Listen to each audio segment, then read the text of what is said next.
Hi, this is The Mild Adventures of Fred Stoller. I'm Fred Stoller. I'm not starting with the silly theme thing with my mother because we're continuing part 2. Norm MacDonald called up. We already had Felipe Esparza, Amber Tozer, of course. And Norm is just cracking us up with crazy stories, people we knew from stand-up, just everything. So if you didn't listen to part 1, maybe go back to that. If you love all things Norm, as this is all things comedy podcast, so we're just continuing it. Thank you. Oh, Keith Reyes is on the line. No way.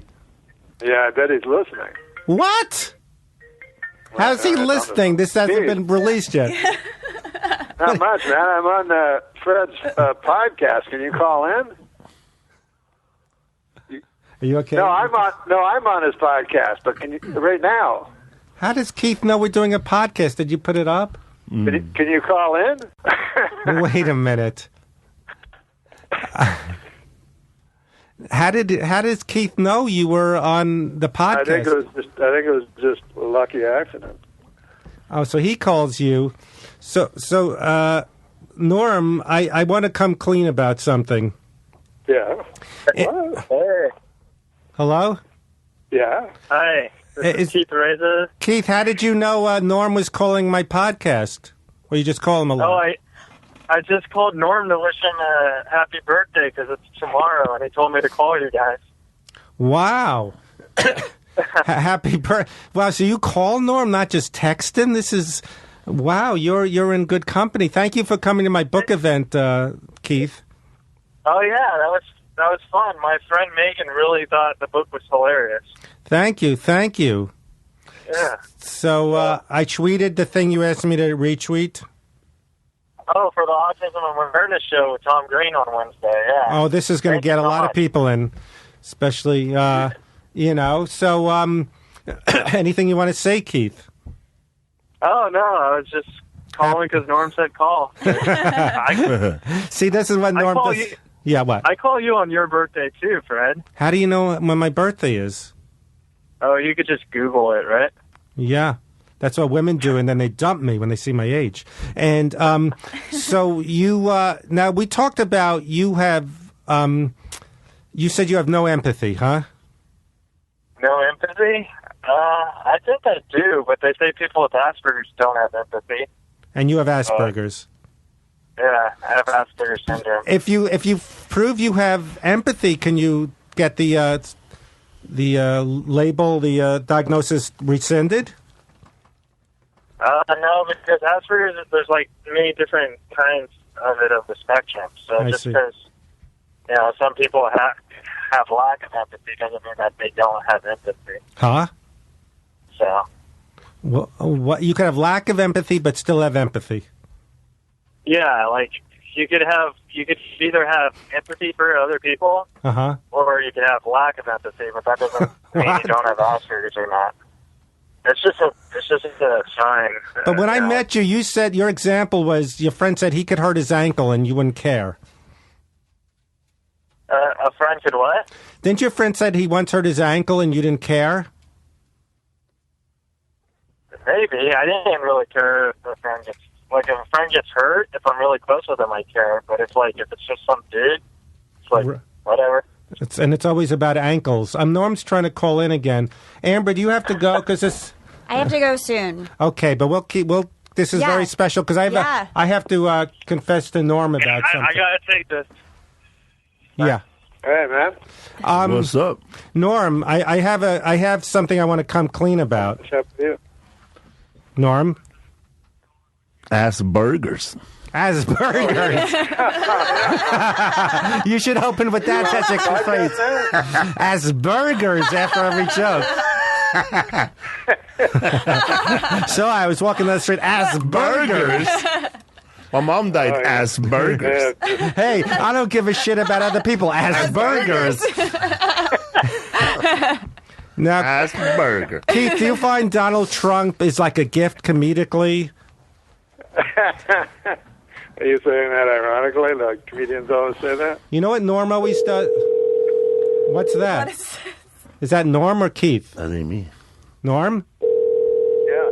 Well, Okay. That's probably Keith. Don't worry about Keith. do you hear ringing? Yeah. Hello? Oh my God. Well, Norm, happy birthday. All right, I want a quick Norm confession, okay? Because I'm a big man. In my book, I said you used to throw rackets and curse, and I have to say I did too. I left that out. Yes, we can get very emotional playing. But I think it's Amber, and I'm not just doing this to include Amber. It's my self-hatred. I used to curse and throw rackets because I hated myself of being a loser and missing shots and stuff. But one time I remember playing, maybe, I don't know, maybe you were there, but I was playing like right up to showtime, and then everyone left to go to the show, and I don't know who I was playing with. But it was that tennis club that was right beside. No, that was right before showtime. Me, you, and Artie were playing tennis, and I said, Norm, before showtime. We're getting sweated up. We're about to do your show. You go, I don't give a shit. And I went, if Norm doesn't care, it's his own show. Early to the show, and then when I went, the guy wasn't going to let me in, and I'm like, no, I have a show. And he's like, no, you don't. Where's your ID? I'm like, no. You were more into playing tennis. The show had already been on 2 years. I'm like, there's a show called The Norm Show. It's right between ER and Friends. You can find it, It was, you remember that basketball with George Clooney playing with Urkel? It was like on the Warner Brothers lot, those basketball games. Rob Lowe, and they were really good basketball. Like, all the handsome guys were big and athletic also, like. They're really good. David Arquette would play. But I remember when we would play tennis, I would throw the racket a lot and I'd get very frustrated. One time I got mad I don't think they liked us because it was a very high-tone tennis club. I don't think we even wore whites or anything. Sometimes I think we'd be in jeans sometimes. And oh, yeah. Remember Craig Ferguson or Craig Kilburn? One of them, I forgot which one, was going, hey, look at Fred playing in jeans. Remember we bumped into him at, hey. I remember Craig Kilburn at the other. Yes, and I was playing in jeans. He goes, hey, great pants, doing that Craig Ferguson thing. He was with a beautiful girl. Yeah, I remember that. He was like a Ted Baxter kind of guy. But I remember... Sam Malone, kind of. Yeah, so Felipe and Amber and Mike, I like to include people. There used to be these Sunday tournaments where this guy named, I forgot what his Stewart, would you have these, like, different divisions, and he would take all the money, and whoever wins in a division gets to get a lesson from him. So I won, and he just had me, like, doing push-ups and running around. Running from spot to spot, full speed. Yes, and that was what I won. To serve or to, right? Right. Well, I think Kenny Kramer's going to reopen the case because he's going to prove... Oh, no. No, I'm just kidding. He tried to reopen... Did you win that, Fred? I'm just making a joke, but... Because, he could prove that I lied about... Is that Keith? Yes. Yeah. I didn't come Did you hear forward... their idea for you to do Asperger's after every joke? No, I got disconnected, and then I got called back on. Oh, you guys got to tell them your idea, man. Do you know what Felipe Esparza is, Keith? I do. What's up? I don't know him personally, but I know him. He thought after each joke to go, Asperger's. No, like that comedian Hamburger. But say Asperger. So, what do we... So tell him again, what's it called? SoundCloud? Sound Exchange is where every comedian can look for their money from every time they played your album on a radio station to promote your show. Every time they put your comedy on Sirius, Sound Exchange looks for your bits and they give you a list of when they played it, what time they played it, what bits were bought, and all that stuff. So Norm's got a lot of money coming to him. Do they chase the money for you? Yes, they do. They do. Wow. And also, Felipe is a great person for getting the word out. I'm writing it down. My favorite line when you were judging Last Comic Standing, there was this guy that killed, and you went, that was material free. Because he killed, that was material free. It was just a guy just being attractive and jumping, a Latino guy. I remember that guy. Yeah, he's super charming and happy. But he killed? He killed, but there was no material. You just was charming. Well, it's like that new show, like with Neil Patrick Harris. It's called like the most fun and like it's ever. It's not funny. It's fun. Like you have fun. You know? So they've just stripped all the pretense out of it and gone the fun show. Are you going to go on that thing? I mean, there used to be shows in the 50s where actors would do charades with each other, you know, and now it made a big comeback, this idea of... Oh, with Jane Lynch? Of watching famous people have fun with each other. Yeah, Jane Lynch. And those... games people play. And then comedic personalities just proving they're horribly unfunny. Like, they should never... You know, Jason Alexander should never make a performance outside of Seinfeld. He's considered a comedic genius. You know? Like, as soon as he shows up on a talk show, you're like, oh, fuck. Now, let me ask you, when you say that, Norm, you know, it's interesting. When I was in the comedy boom of the 80s, when there was a million comedy clubs, they didn't have what they have now, comedic actors just going on stage and going, hey, you remember? And they'd sing songs, some sketch shows they were in. They're not stand-ups, but they go, hey, remember when I was on news radio? Hey, and they applaud. I know, you never saw Isaac from the Love Boat hosting BET or anything like that. No, but... Did he really? Never. Yeah, that's a good point. In the 70s, the 80s, Isaac would have done clubs go, hey, let's do it together. Hey, Love Boat. And remember this episode? Well, like, I don't like that personally because, like, me and you are, like, trained comics. I don't like to see when a person takes work from trained comics that are just... Comedic personalities. My act calls... presentational acts, or what would you call it? Like, you know, when you go to see a donkey that you saw on TV.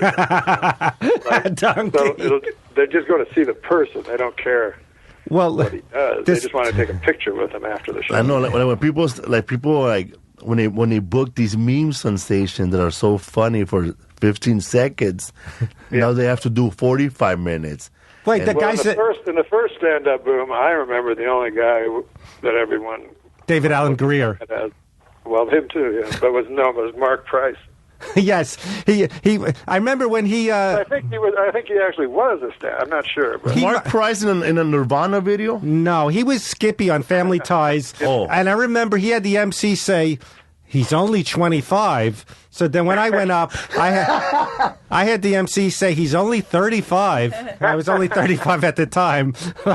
So he would just go, hey, me and Mallory, would you like to see me and Mallory get it on? But then 35 years later, he's still doing it. Actually, the job we did together, Felipe, the guy who picked me up at the airport said they had Mark Price and they had Todd Bridges the week before together.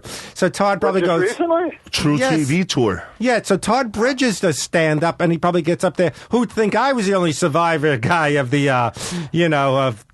Facts of Life? Hey, you didn't think you'd see me here. Probably it's all jokes like that, right? Well, there were guys, I guess it's not unreasonable to expect it, you know, but like I always just thought of myself as a stand-up comedian, but then when I go on the road, they'd yell up stuff from SNL, you know, because... You know, not unfairly, that's what they came to see. I don't know what they thought I'd do, the news or something. They just scream out. And other guys from SNL that are actually comedians just tell long stories about when they were at SNL. Well, they recreate. I'm sure Chris Kattan just does like, remember when I did Wino or whatever, Jimbo, and he does it, you know. Yeah, I haven't seen Chris, but I know he started an act from scratch because he used to go out with like 4 other comedians, you know, like real stand-ups, and he would just end the show, you know.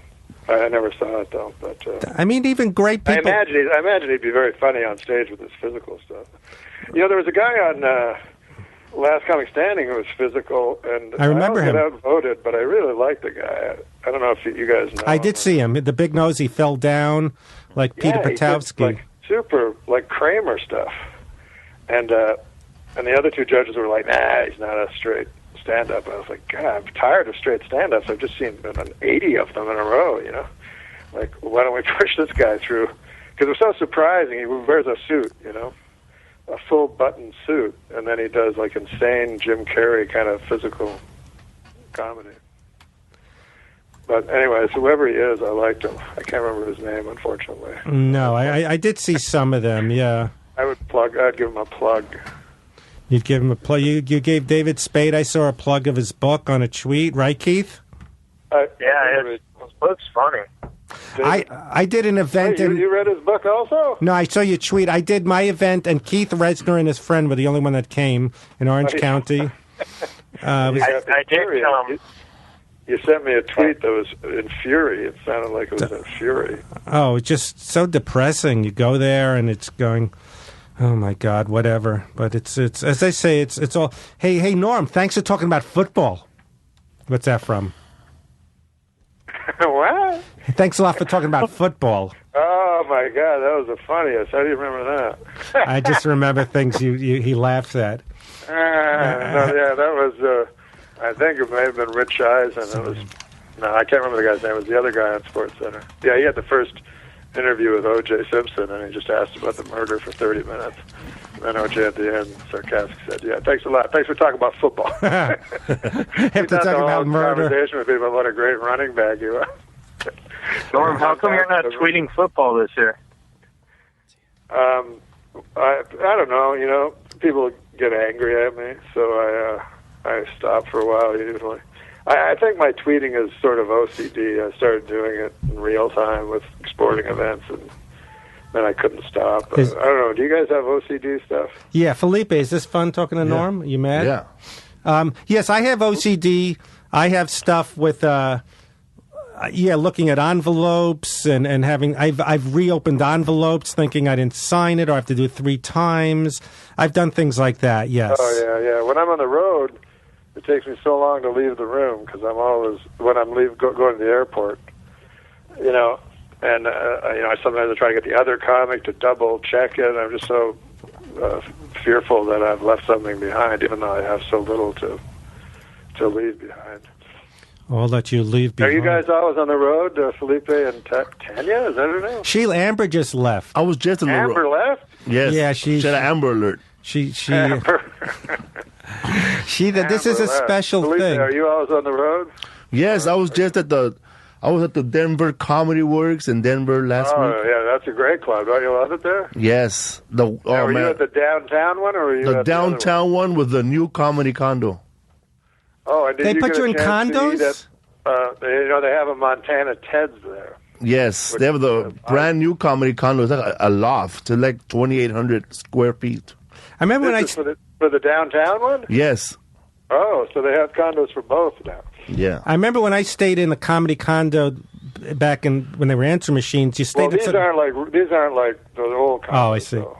I stayed in this guy's place in Philly, in his apartment, and the phone would ring. Welcome to Bananas. Please leave your reservation. You know, everything. Leave it for 2. Jerry, party at 3. You know, I'm trying to sleep all day. The phone is ringing. Wait, so the answer machine, because you stay at the guy's house. Oh, you stayed at the house? Well, no, he had a room, but I remember, Tucson was a place that Laughs Comedy Cafe where you stood there and the other comic, the headliner, was still there. Yes, I did this one where, I'm in a comedy ass burger. I'm in the room and then I remember I wanted to get up and watch TV, so I go in the living room. They had the comedian from the week before still sleeping on the couch, and I said, "You got to get him out of here." I remember a couple of times being at a condo and a girl would show up at the door, and you have to tell her that. Chuck had left. Chuck had lived there. He was just there last week, and she'd be sad, Or some guys would try to get the girl. I was supposed to open for you, Norm. That would have been fun in what Texas city? Oh, in Austin, Texas. When I was doing stand up the first time, I wouldn't do well, and you'd always get some guy, apologizing, going, "This is Hicks, this is Sacramento, I get you," or they'd go, "These are Texans, they're idiots, I got you." But I'm sorry, it's Modesto. But then it was places like Boston or San Francisco. I go, all right, you can't apologize, for these idiot hayseeds, You know, but you ever have the one person that goes, "I got you." These guys are idiots. You know, I like you. Felipe sells merch after shows, and he does well. I remember I was trying to sell my book at Flappers after a show, and the other comic was getting mad, like we're at a flea market, like pushing me off, like elbowing me. Because I got my fucking shirts. I'm the headliner. Move your book. It's like, oh, okay, this is pathetic. I shouldn't say, but I have a Flappers story where I'm doing it for free, and then there was a bad night. You know, it wasn't me. So the owner was so nervous because I'm low key. She replaced me for some guy comes in and goes, "I'm here to replace Fred Stoller. He's still low key." And his act, Greg Hahn, is pouring beer on his head, flopping on the stage like a fish. So she probably looked that comic. She probably looked through her list of comics. Who's the most not like Fred to make up for him? Oh, the guy that pours beer on his head and spits at the audience. She had to make up for me. Greg Hahn. That was Greg Hahn. Yeah. This is what used to happen to me regularly, but does this ever happen to you where they replace you in the middle of the week? They flip the middle? Yes, I had the middle is like singing theme songs from local commercials and dancing to My Prerogative. And yes, they'd either replace me, shorten my set, flip us. Yes, there was a black woman named. It's a huge relief to be flipped if you get paid to sing. There was a black woman called Just June. She was bald. I know her. Yes, and she would like sing "You Better Be Good to Me" like Tina Turner and run around the stage and her applauding. So here's Fred Stoller. Hey, you know who I'm talking about. Just I used to love Norm about doing stand up. I like when they get an act like that, and then the MC brings you up. Are you ready for a party? And they're like, don't say that, please. What I used to love, Norm, is when I'd go on the road with people and we walk around the mall and they go, "Where's this middle-aged black bald lady walking around with this nebbishy Jewish guy?" That it never adds up. Like it's like me, Max Alexander, and Uncle Dirty. This obese guy and a middle-aged guy walking around malls. That's what I used to like. Like people going. Because it doesn't always look like you're famous, Felipe. So now, if I walk around the mall with you, to go, it's stand-ups. But I'm saying did you like that, Felipe, or am I just enjoying something stupid? Yeah, that's the only time you know they're comics. You usually see like a black dude, a Chinese guy, and a white dude walking together around the mall. It's trying to get free samples. I was with Uncle Dirty, who you mentioned before, in the Rochester Yuck Yucks. And Uncle Dirty, for those of your listeners who don't know, was a comedian who, when this was 20 years ago, he was 60 already, or whatever, and he would tell stories about Lenny Bruce and George Carlin and Red Fox and stuff. But you never knew if they were true, or you know what I mean? He'd repeat stories a lot too. And and you'd go, well, he was with them back there, but maybe he was the guy everyone ignored. You know what I mean? You didn't really know, but. Anyways, he was headlining and I was middling, and he invited me to a room to smoke weed, and I don't smoke weed, so it was just him smoking weed, and we were watching The Tonight Show, and George Carlin was on The Tonight Show with Johnny Carson, and they're talking about the old days, and they're saying all the shit places they played, and then out of the blue, George Carlin goes, "You remember Uncle Dirty?" and then it just went on, kept going, and so I got really sad, but Uncle Dirty got really happy. I was sad that we were in this fucking hotel room in Rochester. Felipe was inspired by Stephen Wright and low-key comics. That's his right, Felipe? Yeah. Tell me when you try to... I was at the Comedy Store, and Charles Fleischer came up to me, and I was talking to him, and he said, "I got a new CD, I was like, "Oh, that's cool." He goes, "Yeah. You want it?" I go, "Sure." He goes, he handed it to me. It's $15. Now I'm reaching, when you're embarrassed the other guy, but he should be embarrassed, like not you. Felipe, tell him when you met Stephen Wright, what happened. Oh, I was working at, I've seen Elaine Boozler at Dodger Stadium. I used to work at Dodger Stadium making hot dogs for a long time. And I saw Stephen Wright walk in. He was buying a hot dog. And I was on the back. Wait, where is it? Dodger Stadium. I used to cook at Dodger Stadium. Okay. I was a vendor. I used to sell souvenirs. I sold programs. Cool. But my last job was making hot dogs.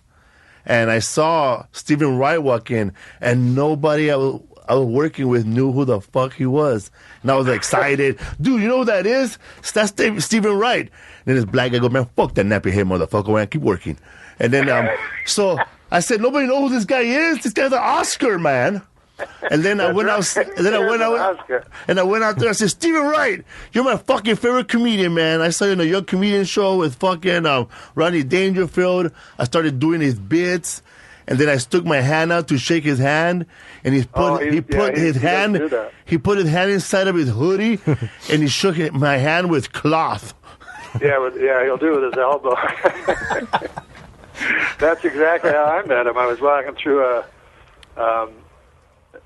CVS, and the person I was with was like, "There's Stephen Wright. You love him," or whatever. And we were stuck so close together. I said, "Pleasure to meet you." And the exact same thing happened. He put his elbow up, and I had to put my elbow up. It was horrible. It was a horrible. You know, Howie Mandel's whole entourage does the fist bump thing. He's got an entourage. They all do that shake.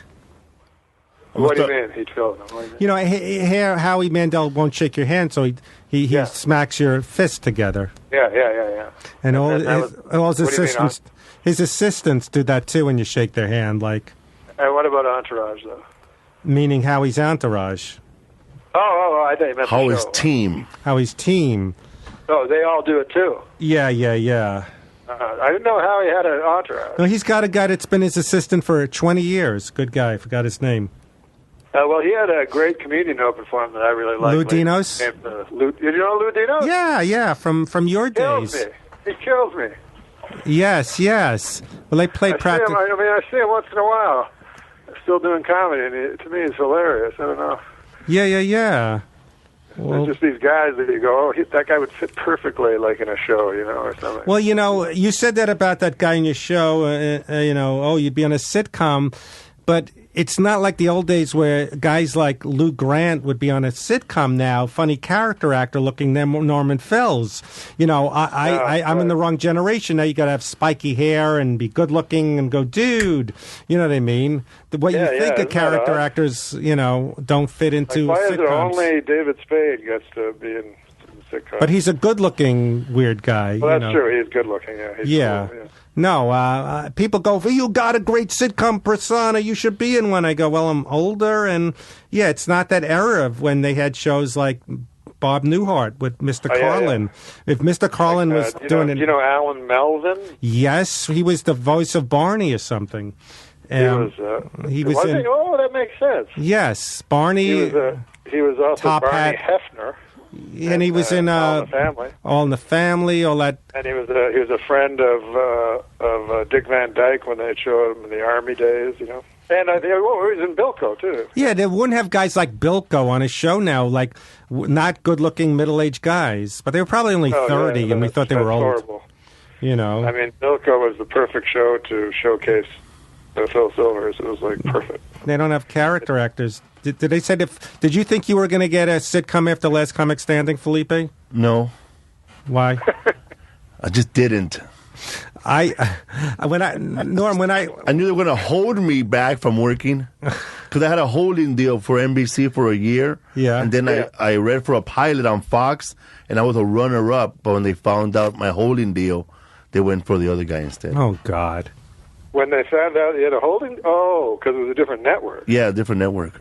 Who was some of the comics? Todd Glass? But did you try? Oh, it was the first year? Yeah, the first year. Like, as soon as I won Last Comic Standing, I had a meeting with Fox like 2 weeks later. Wait, you won first year? I won them season 7. You came in 7th? No, season 7, I won Last Comic Standing. Season 7. Oh, okay. Why'd you say Todd Glass then? Oh, no. Was he on your show? No, you said he was on my show. Who was some of the people you were against? He was on the first year. Yeah, he was on the first year. Who was some people? When Antoine.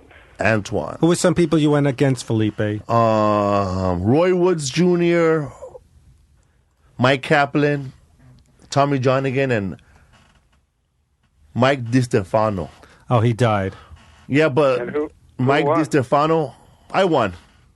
Oh, you won. Yeah, and the next day, my son's mom filed for child support. She became the last. She became the last baby mama standing. TV. Can you believe that? She saw you on Last Comic Standing and she filed for child support? Yeah, the NBC told me someone filed the next day a claim. That's like me and Norm in the Fantastic Four filing a claim. I'm Johnny Torch. That should have been your first pilot of your sitcom. It should have.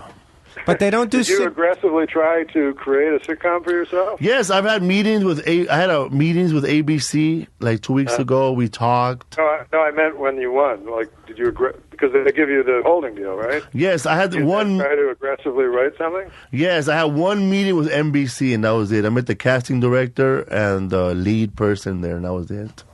Really, that's odd. You think it would be You think it would be in NBC's interest to have the winner of their talent contest, get a show and surround them with writers, and if you surround anybody, any good comic with writers and actors, I think they can have a show as good as. I don't like those roasts, but Seth MacFarlane did a joke about someone he hosts Last Comic Standing, a show that has launched no one. Because it sounded like American Idol, but you got launched. I guess it was Felipe was launched, Ralphie May. I don't know. Who were the successes? Well, Felipe, your wife told me you were success was putting your special on Netflix, and it just exploded. Oh, really? Is that what happened? Yes. I did it while... I did a special for Showtime, right? Comedy Central. Oh. And heard nothing, Nobody mentioned it to me. And then 2 years later, people were like, I saw your special, and suddenly everyone saw it, and it was because it was on Netflix. And then as soon as they took it off Netflix, no one mentioned it again. But, Comedy Central, no one saw it. They premiered it at midnight? Yes. So other 1 hour specials were at midnight now. They used to be at 10 o'clock. Yeah. So they have no original shows, and then they premiere a comedian at midnight. It's bizarre. So some people, they produce this special. Some, you say, I have one, could I put it on your network? Did you see the live special by Brian Regan? No. Well, it was very good. I didn't even see Jeff Ross in prison yet. I mean, he was so lucky to get to do it live, They don't do that a lot. You'd think that wouldn't have been so new, but... I remember one time David Brenner did it from Las Vegas, and the idea was he was going to do all the jokes out of that day's paper. USA Today. That's a good... That stands the test of time. How are you going to do this?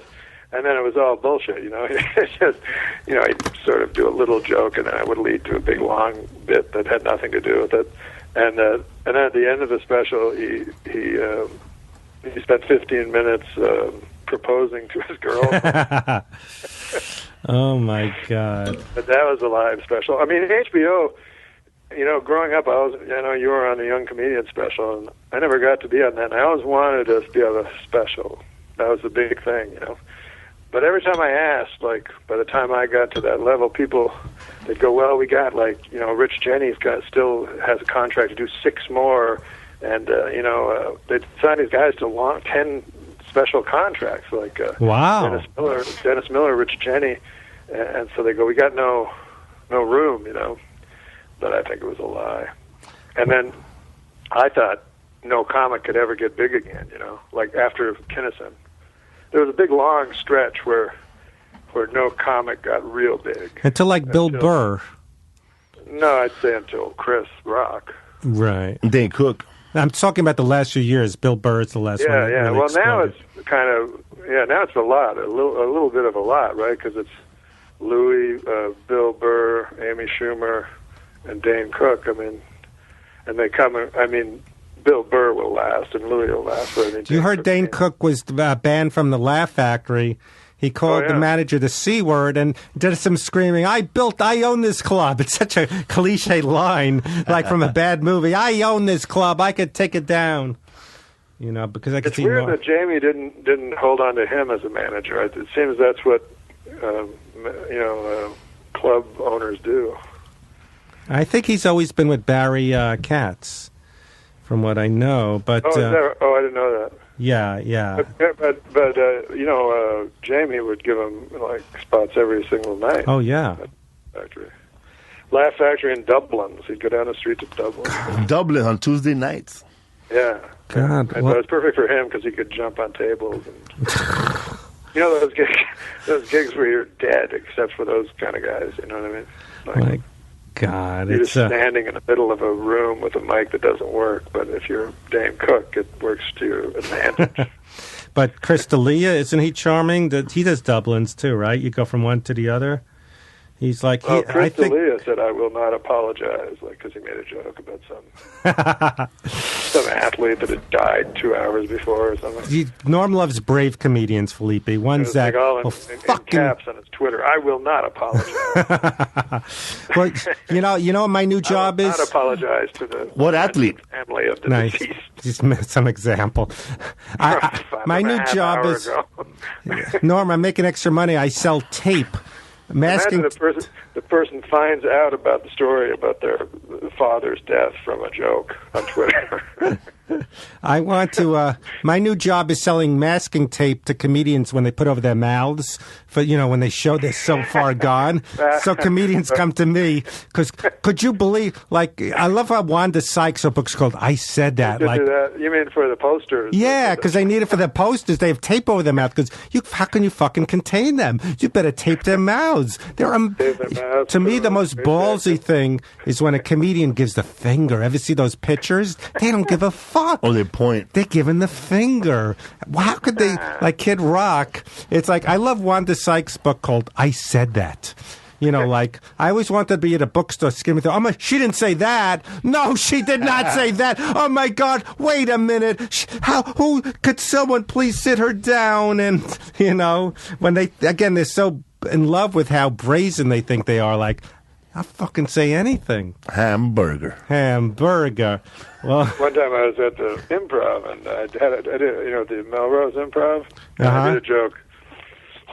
This guy Dick Sargent came out of the closet. He was the guy that played the second Darren on Bewitched.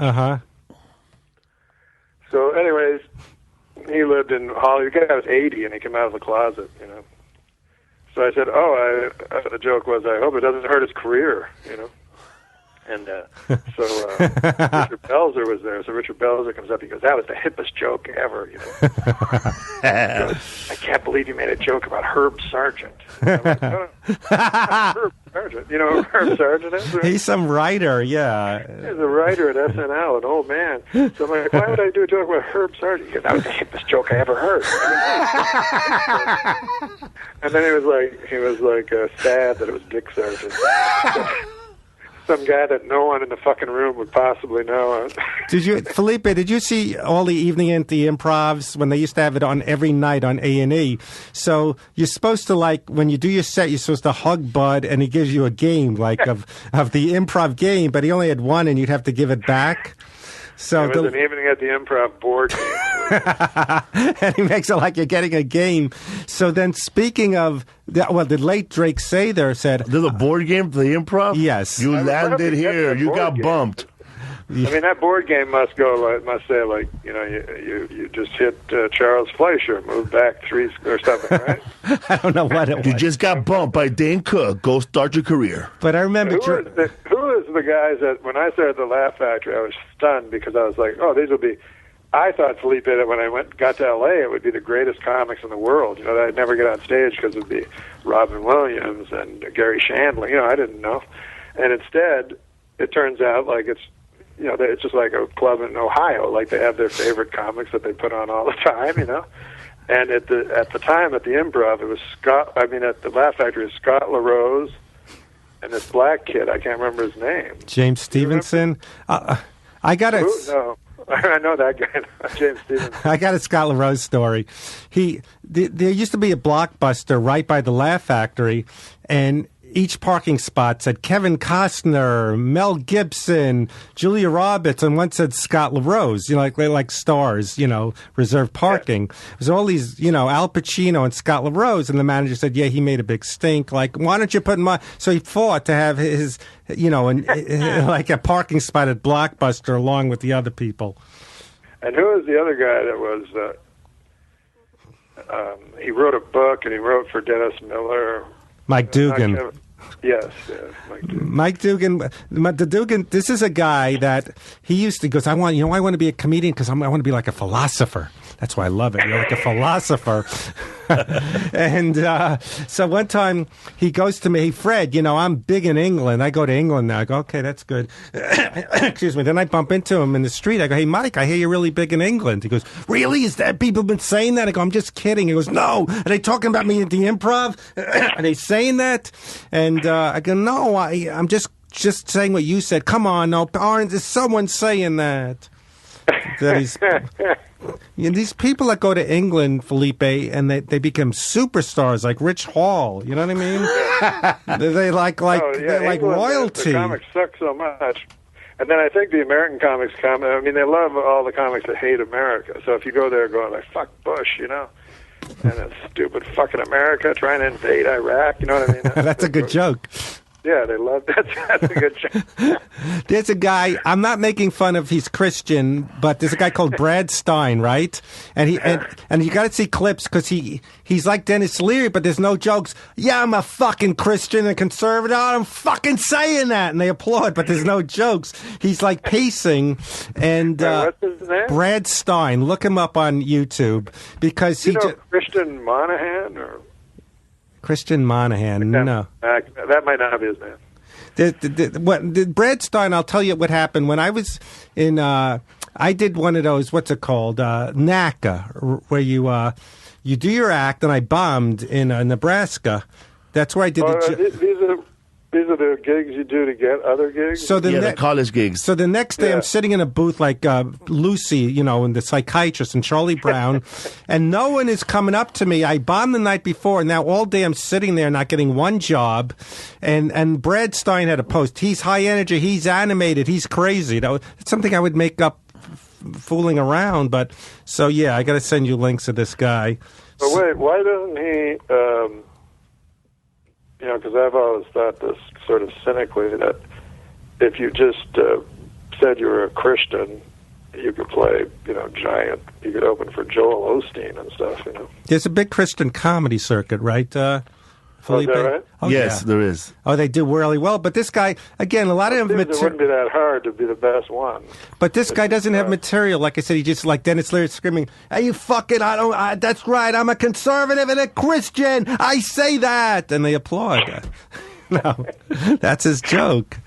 I'll send you the links. But well, yeah. I mean, the ones that become, you know, activists or you know, I heard Johnny Carson say like the most dangerous thing. I guess Mike Dugan didn't hear this, but the most dangerous thing is when a comedian becomes a philosopher. And I thought, wow, even back then, like he knew that, you know. Well, Norm said he got into stand-up to change people's minds. To what did you say? To shine a truth on things. Yeah, sure. To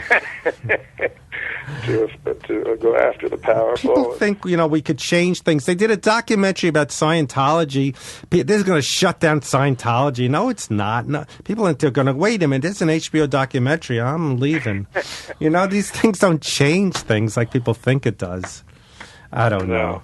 But, I mean, especially like unchangeable things, like the things that Hicks would go after, you know. Oh, yeah, you saw the thing. And when like people... big oil, you're like, well, everybody fucking knows they're evil. Like, you have to scream it. And fucking, what am I supposed to do about it? I'm just a guy with a lady at a fucking comedy club. Fucking idiots. Well, I like when people on Facebook go, "Let's go Dodgers." Like the guy's going to read "Hey man, look what they said. Come on, let's do better." Like they're going to read Jerry Mendelmix's Facebook. A lot of people, like a lot of Latinos on my page, they tell me, I've noticed you haven't said shit about Donald Trump, Felipe. Like, what am I supposed to say about him? What am I supposed to say about him? Well, you're gonna like change, people's minds. Like I was gonna vote. I can't even vote. I think you should fucking talk about that. I was gonna vote for Trump, but then someone put a thing on Facebook, and now I'm not. I was for guns, but someone put a thing about one of those anti-gun videos, and now I see. Yeah, no one changes their minds. To me, like when you said, like jokingly, that Trump was a gift for comics. Yeah. Like I see it sort of as the opposite. Like it's such a big punching bag that it's impossible to think that, you know, it's so ridiculous in the first place. He's so funny, and what he says, Right. that how do you make it funnier? Like, you know what I'm saying? Mike, is this okay? We went so long. No, we're good. Keep going. Okay.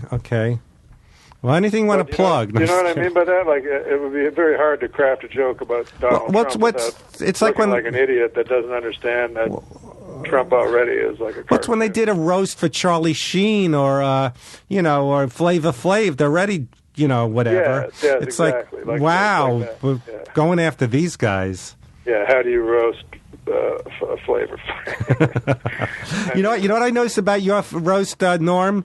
No, you were on Bob Saget's roast, and then I like when Cloris Leachman gets up and she goes, "Norm, I don't know who you are," and I wanted to. Well, I couldn't scream it out because I'm home, but she did a guest spot on the Norm show, and she's doing jokes like, "I have no idea who this Norm guy is." She didn't remember.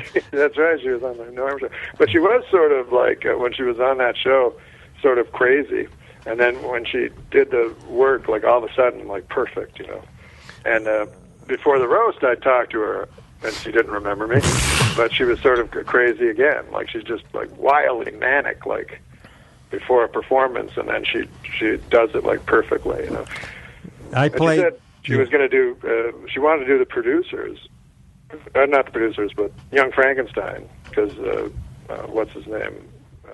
Mel Brooks was going to do or I guess Mel Brooks did Young Frankenstein, the play off Broadway, and she wanted to be in it, and he said she was too old, so she went on Dancing with the Stars to prove him wrong. Sure, and she was incredible, I'm going to go on Dancing with the Stars to prove Dom Herrera wrong.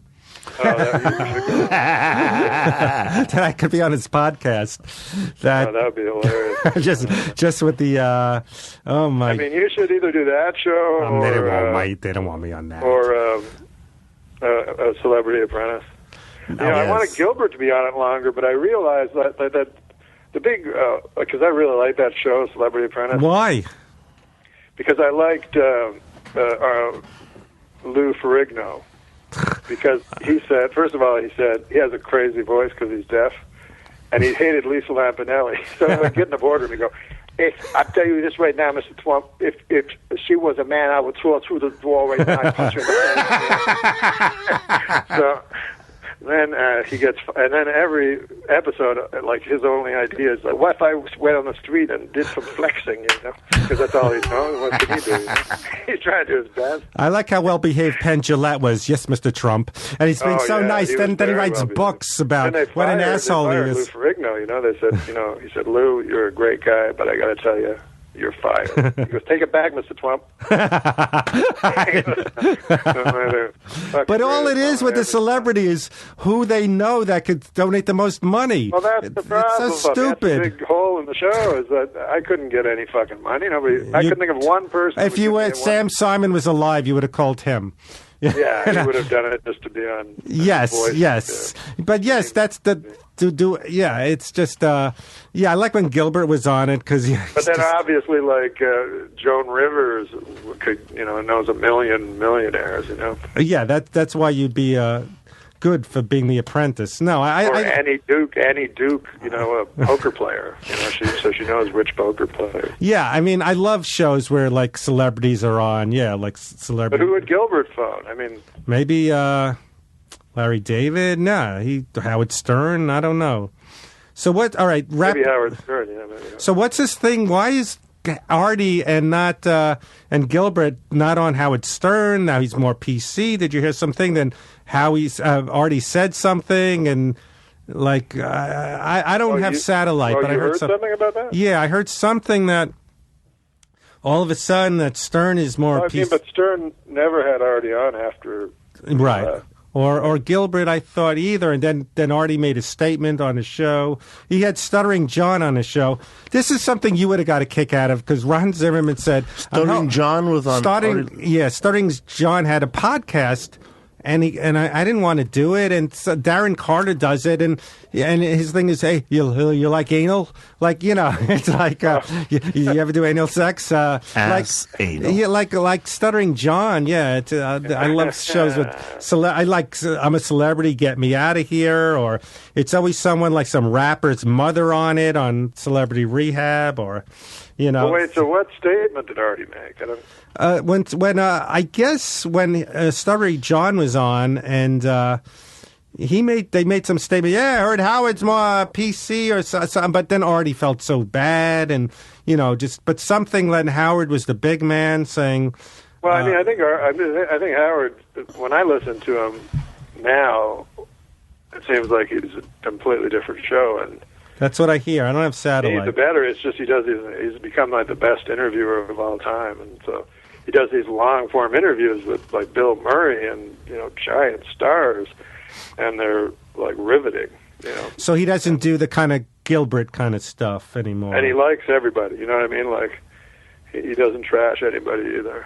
And yeah, I don't hear him with any other. I don't hear any other comedian on the show. Just Benji and guys that work there. Right. So it's probably not bad. How could you have bad feelings against Gilbert? Well, Norm's favorite is Opie and Anthony. He just. I love how these. Yeah, One time during Dirty Work, Artie and I were like traveling. But this was before he was on Howard Stern. But that was their idea of how to advertise the movie. Was for me and Artie to do stand-up. Well, I'm like, what? That's it? Like, no TV ads or anything? They go, no, just you go around the country, grassroots. So we go to the one club and we go to the radio show, and the lady, before we go on, she's like, Norm, I know you were on Howard Stern. You're a big fan of Howard Stern. We go, oh yeah, I love Howard Stern. He's the best. Because you'll love these two guys. They're jerking off right now. You go, what? He goes, look, you can look if you want. I go, no, so we just take off. Opie and Anthony were jerking off? No, it wasn't Opie and Anthony. It was just these two idiots in the Midwest that thought they understood what Stern did. They're even crazier than Stern, It was like your story about the guy that you told me that you texted me about the guy at, where was it? Not Flappers, but where everybody was doing crazy, dirty stuff. What did I forgot what I said. And then the last guy. Oh, no, there's a thing at UCB called The Dirty Show, the Midnight Show. He's just fucking crazy. And one guy took a shit on stage. Yeah? Yeah. I love that people tell you like that you would want to go see it. Like, remember there was a guy, I guess he still does this, but the Reverend Bob Levy, and they go, he gets a girl up and he eats her ass out. It's great. You ever hear that? No. You never heard that? No. Oh, yeah, but that was like a big tour, because he's famous from Stern. Neo Hamburger. And he travels even with big guys like Colin Quinn or Jim Norton. But yeah, that's his act. So Stern used to have more guys like that. How do you follow that? Stern used to have more guys like that, but now it's these long interviews. Actually, it's funny. How do you follow that? Because one time when I was at the Montreal Comedy Festival, they have guys from all over. So, they do a gala. They did at this time one gala on Saturday, and so during the week the comedians are trying to get noticed. And so Tim Allen was there. It was right before he broke and stuff, and so he was at the Club Soda, which is a place in Montreal. And the guy before him took his pants off, and he had giant balls, like he had some disease. And then he shoved a rocket up his asshole, like shot a rocket out of his asshole. And so the whole place is just fucking like, it's just a huge murmur like bedlam through the room. And then they interviewed Tim Allen. Nobody even hears a bit, and Tim Allen goes out, but he's depressed and trying to get through his set, And so the next day, everybody's talking about it. Fuck, it's so funny. Everybody that saw Tim Allen like razzes him about it and shit. And Tim Allen's like has to go on the gala, and he's depressed because his last show was so bad. And so then Bob Newhart is the host of the gala, but Bob Newhart had just flown in and just drove to the gala. So we knew nothing of this story, And then the first thing, Bob Newhart comes in to rehearse, and Tim Allen walks up to him, and he goes, "Oh, hi, Mr. Newhart, it's a big honor." And he goes, "Oh, hi." He goes, "I'm Tim Allen. Yeah, I'll be blowing a rocket out of my asshole." And Newhart just stares at him. And then Liz walks away, and then they go, "You fucking idiot, Tim Allen." Newhart knows nothing about it. He had to run to Newhart's dressing room and explain the whole thing. He on computer. Well. Ooh, that's Wayne Carter. Yeah, someone told me some things Jamie from the Laugh Factory says. He goes, I heard that word of mouse. And you put me between a rock and a fireplace. A what? A rock and a fireplace. That's what he's like. Yeah, I asked him where Wayne Carter was, and he said he was on the computer. He on computer now. What's Wayne Carter doing? Norm had a big rivalry. This guy, when Norm was on Saturday Night Live, this guy Wayne Carter was before I was on Saturday Night Live. I was flying. I used to go to the Laugh Factory, and Wayne Carter would always snub me. Even though he hosted Comic Strip Live. Yeah. I wasn't trying to go talk to him. He would just approach me and then snub me. But I wasn't putting my hand out to shake it or anything. So, anyways, one time we're on an airplane, and he's there. And so I say to him, the day before, this was not when I was on the show, but the Saturday before was the Saturday when Chris Farley did the Chippendale sketch, with Patrick Swayze, which was like the best thing on Saturday Night Live in years. You must have seen that, Felipe. Sure. Yeah, I saw it. With Patrick Swayze. So it's like this instant classic, and there's been nothing as funny on Saturday Night Live for years and everything. So everybody's talking about it. So I say to Wayne Carter, did you see Chris Farley, on SNL? It's the funniest thing I ever saw. And he just gets up and goes to the bathroom. And then his wife says to me, that's his competition. Because he was emceeing Comic Strip Live, where he just brought comics out. Oh, man. Remember they do sketches? Yes. They do not have one. Who produced that show? It was a guy that produced everything. Yes, Joe Davola or Avola. Comic Strip Live? Yeah. Christina Baker? No. They had some guy, Joe Davola or Avello. It was one of those two. Joe Davola from Seinfeld. Yeah, no, they used his name on Seinfeld. Oh, Joe Davola. Yes, that's where they got his name. Right. So is the Norm Show ever going to come on to Laugh TV? They got all these things. I've never heard. What is Laugh TV? It's a new digital station where they got Drew Carey and Spin City. Oh, I'd like to see that. Does it have good ones? I got rid of cable to save money, and they got all these great digital channels with noir movies and tattletales. Oh, where do I get noir movies?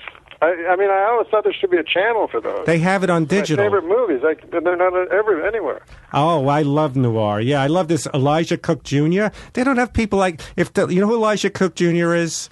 Of course. If they had a guy like him now, he'd be they'd say he should have his own movie. Back then, you had guys that were just character actors. Yeah. Now a guy like Paul Giamatti or the late Philip Seymour Hoffman, they go, he's got to have his own movie. Right. But they used to have Elijah, he was great. He was always the second guy, Banana. You gave me the Orson Welles movie. I forgot which one, and I forgot what it's called. Not East of Eden. A Touch of Evil. Yes, Touch of Evil? Not the one where they go to Mexico. The one where that's A Touch of Evil. The one with the mirrors or something. Third Man. Yeah, no. That was great. With Joseph Cotton. Yes. No, big noir guy. Well, the best noir movie ever is Sunset Boulevard. Asphalt Jungle, I think. Sterling Hayden. Yeah, Sterling Hayden. Oh God, he was. All great character actors in that one. Sterling. There's another great noir character actor was Robert Ryan, who was kind of in other movies too. Well, I got introduced to those guys in the Dirty Dozen first. I didn't know they had careers before that. Right. Robert Mitchum is my favorite, coolest guy ever. Sometimes you'll see a huge star pop up in one. Like Robert Mitchum in the one with Kirk Douglas. I got so into the past, or I get Asphalt Jungle. What is this noir channel though? I want to watch this. It's on digital. I'll find it, but it's all Roku? noir. Yeah. No. Yeah, it's one of those digital channels. But does that mean on YouTube or on Roku? It's on Apple TV. But, it's on Roku? You know, Tom Kenny, who loves noirs, we go to a place, he's obsessed with Dragnet with Jack Webb. So we go to this bar. That's a great show. I love Dragnet. I love how... everybody just reads off cards. Yes, but I love even the interiors. They just stand there. No pausing. There's no pauses. I love Dragnet, and Tom Kenny loves this. There's a bar in Wilshire, the Admiralty, where Jack Webb had his own table. And really? Yeah, and I love noirs. I want to start getting into Murder, She Wrote, because I heard all noir guys were there late in life. I want to see. That makes sense. Yeah. So she used all those people. people. That's what's fun about watching those shows like Matlock or Murder, She Wrote, because of all the old stars, like Claude Akins will show up or something like that. Or Fred McMurray. I knew him growing up. My Three Sons. I didn't know he was a bad guy in some of these noirs. Oh, that's another incredible noir movie. Oh yeah. Whatever that's called. Yeah, whatever that's called. Double Indemnity. Double Indemnity. Yeah. Oh man, we got Felipe. Are you into noirs? Maybe that's probably the best one ever. Casablanca. That's a noir, sure. Sort of, yeah. I guess. Like characters, actors there. That guy with the bulgy eyes. Oh, I love that heavy guy. Who's that British guy? Green Street or? Sidney Greenstreet. Did you ever see? But even like the sex symbols back then, I don't think would make it now. Like Humphrey Bogart. Oh no, the woman way. from what's her name from Double Indemnity? Yeah.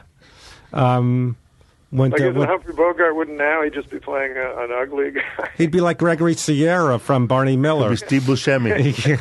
Not even Steve Buscemi. Yeah. He'd be like an ugly guy playing a. Yeah, I love that. I love movies about old Hollywood. What was the thing? The Naked Face. No, something with Bogart. Oh, I can't think of the name, but he was a screenwriter. I love stuff about old Hollywood, those noirs. The Maltese Falcon. No, but there was another one, yeah.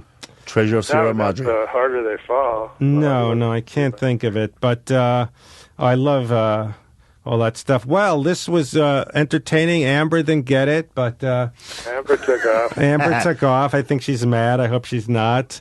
But I look forward to meeting Felipe in real life. Felipe is great. I look forward to meeting you, too. My wife's a big fan of you. It's... wait, what? My wife and I are big fans. I used to like your sports show. I remember it was funny, man, when you used to do the little pictures when you had your sports show, and then you were imagine Felipe like fucking quickly Googling me. And then you had that guy from Rocky there. Then you were talking about some boxer. Then you said, like the great Mickey said, women weaken legs. Yeah, that's right. No, Felipe's a big fan. And he used to end the show with OJ did it. Really? I forgot about News that. Update. He used to end it with OJ killed him. Well, no. All right, one last thing. Let me, in a sick way, you almost not feel sorry for OJ, but it's so obvious if he didn't have this other thing, what happened. Think he should be in prison what he did should be 9 years, 30 years armed robbery. But it's I'm glad he's in prison. He should be allowed to do that. He obviously killed the first two, but anyone else, if they did that, they go, all right, community service, you're a schmuck, you came in, But I don't think he should be in jail for that long. For this thing. You can't charge it. You can't put a guy in jail for something you think he did before, right? But it seems like they did that with this thing. They absolutely did that, yeah. Yeah, he's like, all right, let's go in and get my memorabilia. But it's still stupid. That's probably a dumb thing, but maybe he was in the right. Who knows? I don't know. Yeah. Well, let's get some of that, what's that called, Roku money? What's that thing? Sound exchange. Sound exchange. He's probably got at least 30. Gary Goldman did it, and from one of his CDs got 30,000 alone. They play them on satellite all the time. I always tell comedians, whether they're famous or not, if you have a comedy album, it's being played somewhere. Somebody's playing it. It's part of there's a lot of Latino comedians, and every Cinco de Mayo, every May, they put a bunch of Latino comedians together. And I told him, get your money, man. Oh, how about one thing before we go? I got a voicemail from my mother. Should I play it? Yeah. Let's see what she has to say. She said, get on Sound Exchange, Fred. Let's see, where is it? I haven't called in a week. Oh, two of them for her. Oh, no. Two of them. So she's nervous, unless something happened. Oh, gosh, now it's frightening. Did you plug it into this right here, Fred? Yeah. Fred, plug it in. Oh, so where? Can you screen this in case? You're right. Okay, she says that Norm MacDonald asshole you told me about. Well, no, just in case it's a personal thing.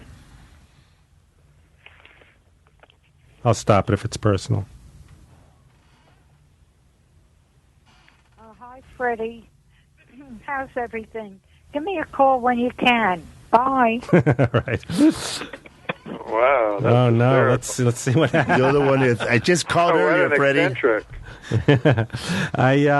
All right, 2,000 alone just for the and probably more for the Fantastic Four bit. So things you're on other people's. So thank you, Norm, so much. Thank you. Yeah. I'd like to come into the studio. We'd love that. Love it. And you know who comes here? He gives out free pot samples. The guy who runs Speed Weed. I don't smoke weed. Okay. Even though Doug Benson said I did on the... we would love you. Let's set something up to come in. Like I always said, I would never do... I know you did Doug Benson, but I go, it's kind of weird. Well, what happened with me is... I mean, it's all right with you because you're a working guy, but when people are just starting out in the business, and they want to start smoke weed on... Well, what happened... with me is like I'm stoned out of my mind laughing, and he's rolling his eyes, we have prepared segments here, Mr. Interrupter. And it's like, when you get me stoned and I'm an asshole for laughing out of context. It's hard to get a word in with him, though. I was annoying. I talked too much. But yeah, he would interrupt, but he would just go, Fred here is not part of the program. And I'm thinking, that's like if I have a podcast where we spin around and get, we have to spin round and round, and I'm mad that they're dizzy, Yeah, no, he's on the podcast. He said some guys won't come on the show. I guess they don't want people to know they smoke weed. Like Norm MacDonald smokes weed with me all the time. I'm like, what the fuck? First of all, if I didn't want anyone to know, why are you saying it? Secondly, I've only met you once. Well, Janine Garofalo 30 years ago. But it's funny because I watched his Super High Me, and I thought, well, this, because he smokes weed every day for a year or something. And I thought, well, this guy will really be able to handle his weed. Wrong. He's like a misadvertisement for weed. You know what I mean? Like his whole face becomes a weird mask. Eyes, he kind of has a lazy eye. It's like, what was that? I didn't hear you. I got a clip of the guy Norm wanted to plug, Brian Keller. Right, Mike? Yeah. This is the guy, the Christian comedian. All right, we'll plug Mark Kellen, and this will go up. And all right, Norm. I thought you had a clip. Yeah, we'll put up clips. And on the website. And I'll send you the guy that screams he's Christian conservative, and fuck you if you don't like it. This bit. I think I'll get Felipe. Thank you for hanging out. Even amongst Christians, it's very embarrassing to talk about Christianity. You know what I mean? Well, he's showing how ballsy he is. I grew up in a Christian family. I mean, it was never, ever mentioned. You'd go on Sunday, you'd meet your neighbors, you'd come home. If anyone ever, said the word Jesus Christ, it would just be the most embarrassing fucking thing ever. You know what I mean? But let alone a guy talking about it on stage. Now, whenever I watch Bill Maher, I watch it picturing you watching it and getting annoyed. They had a contest when you could win and meet Bill Maher. Like, who you could be a fan and like what he says, but who'd go, this is a guy I want to meet. Let's hang out with. That was the prize. You get to hang out with Bill Maher. All right. When I had my sitcom, they had Win a Date with Norm. And this was Bruce Halford's idea. Just any idea that would try to, he convinced me that this would keep the show on. Tell me the one where people pissing, and you're talking to them when they piss. Oh, my God, yeah. I had to, yeah. You had to talk to people in urinals. Head writer of my show, we were going to upfronts, and he's like, I got an idea. And I'm like, what is it? He goes, when people are pissing in the urinal, your voice comes on, making jokes. I'm like, oh, my God, what? I'm the urinal? People are pissing on me? Yeah. He's like, we record you say, hey, stop pissing on me. Like, I got something to say. So I did it. It was so fucking humiliating. And then there was a Win a Date with Norm, so I'm like, oh, fuck, what if it's a psycho? Who else would want a date with me? It's not like I'm a sex symbol or something. So, I said, I'll just pick a married woman, that way she won't be a psycho. And then I pick her, and then she shows up, and she just got divorced. And so my date is a bowling alley. We go bowling, and it's me, the entire cast and crew of the show to protect me, and then this woman, and then her brother, who was like this sulking kind of guy, dangerous-looking character, and he sidled up to me halfway through. He goes, I thought I'd fucking hate you, but you're all right. So I realized I avoided getting knifed by her younger brother. And then she kept going, she turned out she was psycho, and she kept going, when's Chris Isaac showing up? And we were like, what? And so she had a delusion that Chris Isaac was actually coming. She wanted a date with, so she'd not been vetted well enough. Well, would you want to do one of those when we act out a noir scene? Did you see the one I did with Fred Willard and David Koechner? No, but those are great actors. I sent you that noir. I'll send it again. We did like a noir kind of thing, and I'll send it to you where I'm in the mob. And maybe you'll do one of them. That'd be fun to do that. Well, man, thank you. Felipe, is it okay that Norm took over, sort of? And yeah. What? I didn't take over. He didn't take over. He was a guest, too. Oh, man, Felipe is the greatest guy. Yeah. Well, actually, I turned down a job for Felipe, thinking I was supposed to open for you in Austin, but then it got canceled. But it's okay. Oh, well, I have another gig if you want. Yeah, I'd love it. Love it. Las Vegas, Nevada. Sure. Nice. Pretty close, Yeah, let's do it. Let's do it, please. All right, man. All right, guys. Thank you so much, Norm. Thanks. Nice. Good meeting you, Norm.